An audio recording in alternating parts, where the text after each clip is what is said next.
Alors, voici la scie à ruban. Pour utiliser la scie à ruban, on va l'utiliser pour notre projet de pompe cardiaque et un peu plus tard pour le bras. Pour la partir, vous voyez, il faut se pencher ici comme ça.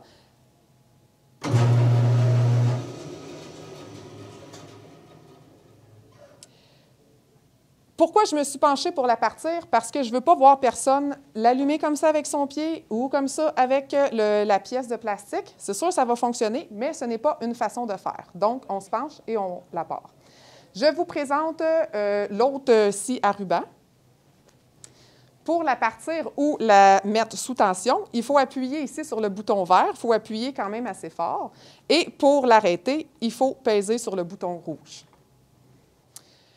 OK. Donc, dans le projet de la pompe, vous allez devoir couper des pièces de plastique comme ça. Je vous les montre. C'est important, quand on a des pièces à couper, de tracer les lignes sur la pièce. Et en fait, il faut tracer deux petites lignes. Si j'ai, par exemple, ici, dans ce cas-ci, j'ai 16 mm à couper, je vais tracer une ligne à 16 mm et une autre ligne à côté à 18 mm. Pourquoi? Parce que je vais couper entre les deux lignes sur la pièce. Je peux vous montrer un morceau de bois ici pour que ce soit plus clair.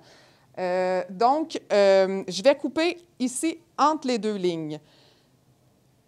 Il faut s'assurer, quand nous allons couper la pièce de bois, il faut d'abord partir la machine et ensuite glisser la pièce sur la lame. OK?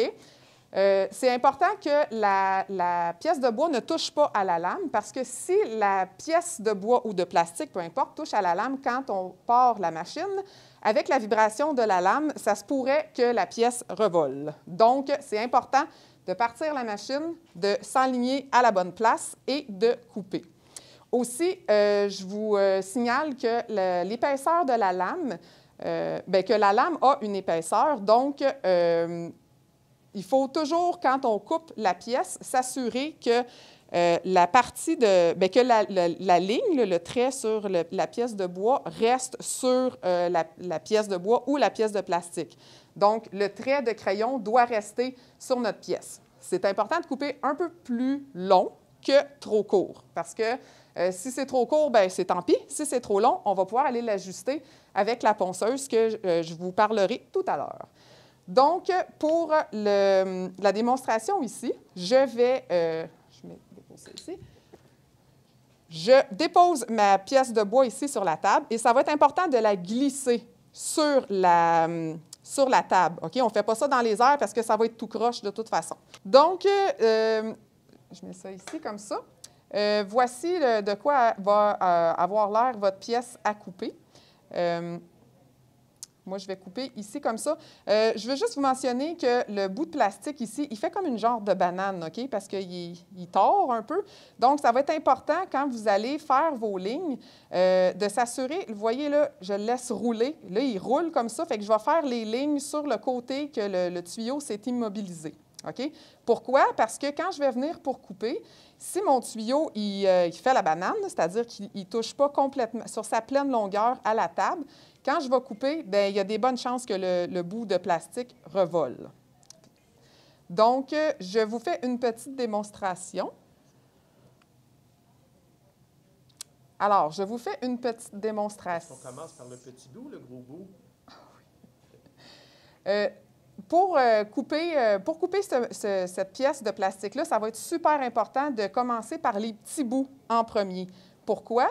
Parce que si je coupe mes deux 40 mm en premier, bien, vous allez voir qu'à la fin, il va rester juste 16, bien, 2 fois 16 mm. Fait que là, je vais arriver proche comme ça de la lame avec mes doigts. OK? C'est pas sécuritaire. Donc, je vais le tenir fermement d'une main. Puis, je vais m'aligner sur la lame et je vais couper en tenant juste avec une main solidement. OK? On fait attention, je ne tiens pas, là, j'exagère, mais je ne tiens pas le bout comme ça. Il faut vraiment que le plastique glisse sur la table vers la lame. Donc, je fais une petite démonstration. Je mets sous tension la machine.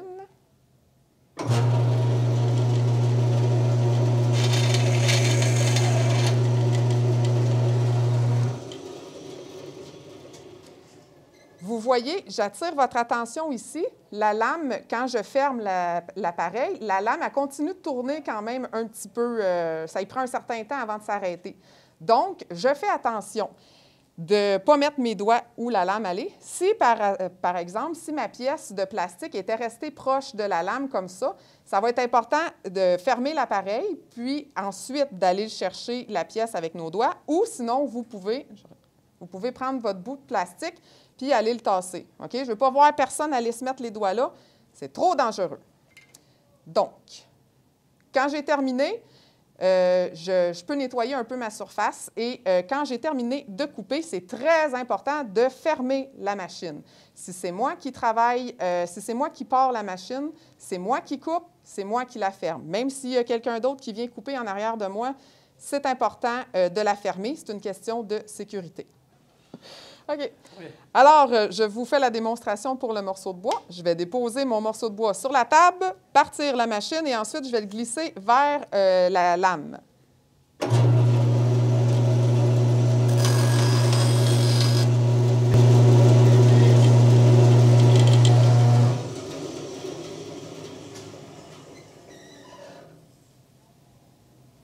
Et voilà.